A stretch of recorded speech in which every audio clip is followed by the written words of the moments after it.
Pre-release events for the next English Pokemon TCG set, Paldea Evolved, start soon, and recently, we got the official reveals of the pre-release promos. Today, I'm not only going to go over the 4 promo cards, but I'll also be ranking them and going over how you should prepare for your local pre-release event. If you enjoyed the video, please leave a like and subscribe. Your support means so much to me and it helps me out a lot. Feel free to share the video around as well. But without further ado, on with the video. So before I get into ranking the pre-release cards themselves, I want to talk a bit about how you can prepare for a pre-release event yourself. First off, you should reserve your spot in advance if your local game store allows for it. The last thing you want is to get there on the day and be told that the spots are already sold out. Trust me, I know from experience. Once you've secured your spot on the list though, the next thing you should do is pack a small bag with the essentials. You won't be needing too much, so a backpack should suffice. There are a few things you will need to pack, and some things you should pack. First, you should make sure that you've packed damage counters and either a coin flip die or a coin, making sure that it's an official Pokemon one, just in case your tournament organizer is strict about that sort of thing. It's also a good idea to pack poison and burn markers. You probably won't need these, but they're good to have just in case. Next up, you should be bringing sleeves. This seems pretty obvious, but I've gone to pre-releases before where many players aren't using sleeves. If you don't already have sleeves, that's fine. Your local game store should have you covered there, and if you buy them after opening your pre-release kit, making sure you still leave enough deck building time of course, you can even color coordinate your sleeves and deck if that's your sort of thing. Sleeves are also handy in case you pull something you really want to protect, like an EX or that full art card you were chasing. The last thing you'd want is to damage your cards before even leaving the event. You should also consider bringing a playmat if you have one. These can help to protect your cards from getting scratched up by the tables there, and it makes for an overall nicer playing experience. The last thing I suggest bringing is one I highly recommend: a trade binder. I'm not sure how things are in other communities, but for the last pre-release I went to, almost nobody there actually brought a trade binder, which was really sad to see. Trading is a core element of the Pokemon TCG. I mean, it's in the name. Yet it seems like people are less willing to trade cards nowadays than they used to be.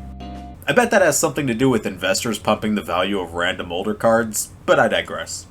Once you have all of these things ready to go, you're prepared for the event, right? Well, there is one more thing you should do before the event, and it's by far the most important one: shower. No, I'm not kidding. A lot of game stores have their events in side rooms that can be pretty cramped depending on the number of players attending, and the last thing you want is to be the one person smelling like a degenerate basement dweller. Seriously, please shower if you're going to an event like this. It will be a much more pleasant experience for everybody involved. Okay, so now that you're prepared for the event, let's take a look at the actual promos you'll be seeing and ranking them on how well I expect them to perform at the event. Something I want to make very clear right now: I will not be ranking these cards based on how they're expected to do in Standard. Pre-release decks are not comparable to Standard decks, and as such, their performance in one is not indicative of how it will perform in the other. So with that out of the way, coming in at number 4 on the list is Pelipper. Pelipper is a 120 HP Stage 1 colorless Pokemon. It has the ability Hearsay, which activates when you play it from your hand to evolve one of your Pokemon, letting you either put a supporter from your discard pile into your hand, or allowing you to search your deck for a supporter and put it into your hand, shuffling your deck afterwards. It also has the move Wing Attack, which for 3 colorless energy does 90 damage. In my opinion, this is the worst of the 4 promo cards. Yes, the ability might be useful to grab a supporter you need, but the fact that it only works when you evolve is a pretty bad drawback. It also means that you'll be forced to have Wingull on your bench as a liability before you can even use the ability, which makes for an easy target. Not only that, but with a 3 energy cost for only 90 damage, having this come up into the active spot can make you a sitting duck. Or pelican, I guess. I'm going to give Pelipper a pre-release rating of 5 out of 10. It can be useful to grab something when you can manage to get the ability off, but this is by no means something you can or should rely on. Next up, we have Murkrow. Now, how is a 60 HP basic Pokemon better than a stage 1 with an ability? Well, for 1 dark energy, you can use the attack United Wings. This attack does 20 damage times the amount of Pokemon in your discard pile with the United Wings attack.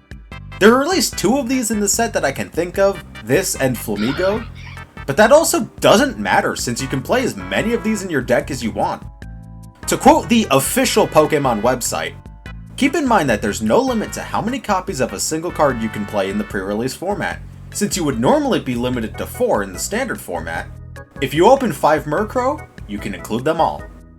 So yeah, you can fill your deck with Murkrow should you pull multiple, and that increases your potential damage output by 20 each. This might not sound amazing, but when I went to the Phantom Forces pre-release back in the day, Night March managed to do surprisingly well, and that wasn't even officially supported like United Wings is. Yes, 60 HP is low, but if you can manage to KO your opponent before they set up, they won't be able to do much to you. And besides, getting KO'd just increases the damage of your next Murkrow. It's for these reasons that I'm going to give Murkrow a pre-release rating of 7 out of 10. It's not too good, not too bad. It's about the average power level for a pre-release promo in my eyes. I debated back and forth over which of these next 2 cards should get first and second place, but ultimately, I've decided on second place going to Baxcalibur. This will probably be something others won't agree with, and that's fine. Again, I debated back and forth on if this should be first or second, but I'll give my reasons for my decision. Baxcalibur is a Stage 2 Water type with 160 HP, which is really good for a pre-release. Where it gets really interesting though is its Super Cold ability. For older players, this is the same ability as something like Deluge from back during the Black and White era. This ability allows you to attach as many basic water energy as you want each turn. I don't think this needs to be said, but being able to attach any number of energy in a turn is insane, and it has been used to great effect in the past. For 2 water and 1 colorless, Baxcalibur can use Buster Tail to deal 130 damage. Now, I think Baxcalibur is an amazing card, but it has one real issue. Partners. As of now, we don't know what other cards are going to be included with the pre-constructed decks, and as such, we don't know what Baxcalibur will be paired with. The best partner for it is Chien-Pao EX, but you aren't guaranteed to pull one of those, so you shouldn't rely on building a strategy around it. 130 is a pretty good amount of damage, but ideally you don't want to be attacking with Baxcalibur, mainly keeping it on the bench as a support. Despite this though, I'm going to give Baxcalibur a pre-release rating of 9 out of 10.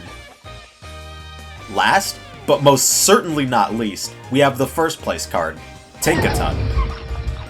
Now, you could call me biased since this is one of my favorite new Pokemon from Scarlet and Violet, but when looking at these 2 cards in the context of a pre-release, I think that Tinkaton's just the best. It's a Stage 2 Psychic Pokemon with 140 HP. It has the ability Gather Materials, which has you discard 1 card from your hand to draw 3 cards. This is essentially a free Nemona, letting you dig deeper into your deck.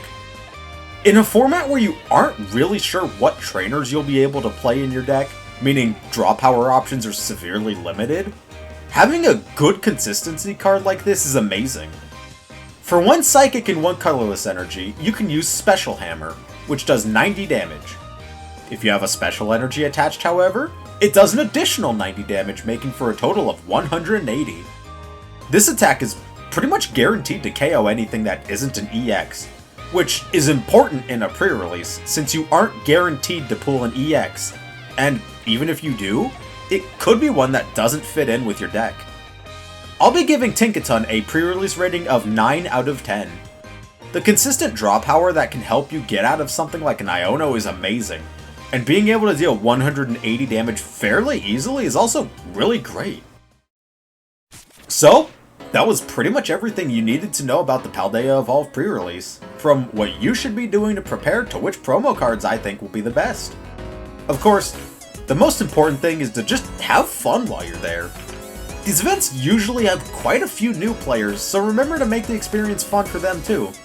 And if you're planning on going to one of these pre-release events to see if you can pull that big chase card early and sell it for an insane amount of money, don't. I absolutely despise people like that. And honestly, you should just give up your spot to someone who genuinely wants to go to this event and have a good time.